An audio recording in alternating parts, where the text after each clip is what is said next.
C'est au pied de la Grande Muraille de Chine, à quelques kilomètres du centre de la capitale du pays, que s'est ouverte, le 28 avril, la plus grande foire d'horticulture au monde. Un événement à forte retombée diplomatique, économique, écologique et culturelle, auquel la France se devait de participer en cette année franco-chinoise de l'environnement. La députée Frédérique Dumas est l'une de ceux qui ont su saisir l'enjeu autour de cette exposition, permettant de faire rayonner les engagements de la France en faveur de la transition écologique et de la croissance verte. D'abord, je pense qu'il y a un contexte qui est effectivement l'année franco-chinoise de l'environnement.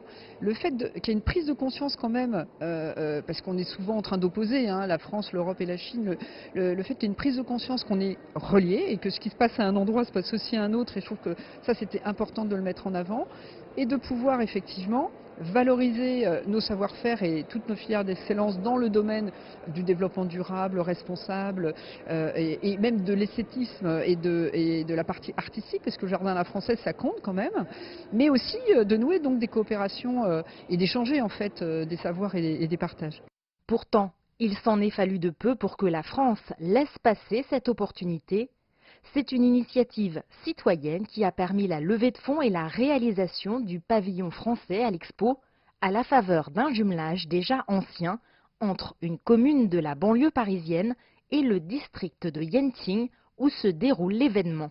Ce sont des citoyens de Bourg-la-Reine, puisque Bourg-la-Reine est jumelée depuis 20 ans avec le district de Yanqing, qui sont venus me voir effectivement pour porter cette initiative, auquel évidemment je me suis intéressée parce que j'étais effectivement la députée de la circonscription. Moi, ce qui m'a frappé le plus quand ils sont venus me voir, c'est qu'en fait, c'était une initiative citoyenne qui n'était soutenue par personne et encore moins par l'État français.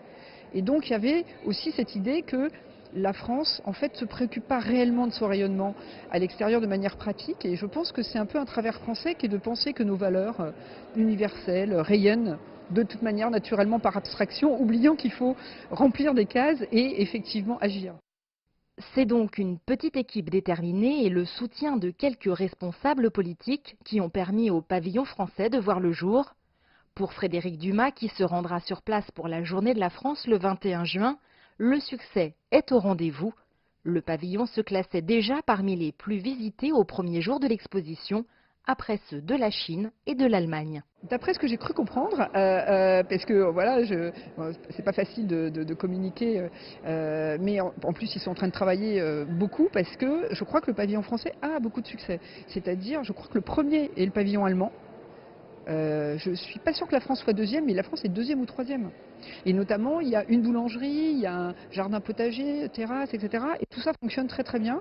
Et je crois qu'en termes de fonctionnement, c'est le deuxième ou le troisième pavillon. Donc ça valait le coup quand même. Avec son pavillon national à la Beijing Expo 2019, la France participe cette année au plus grand salon d'horticulture de l'histoire.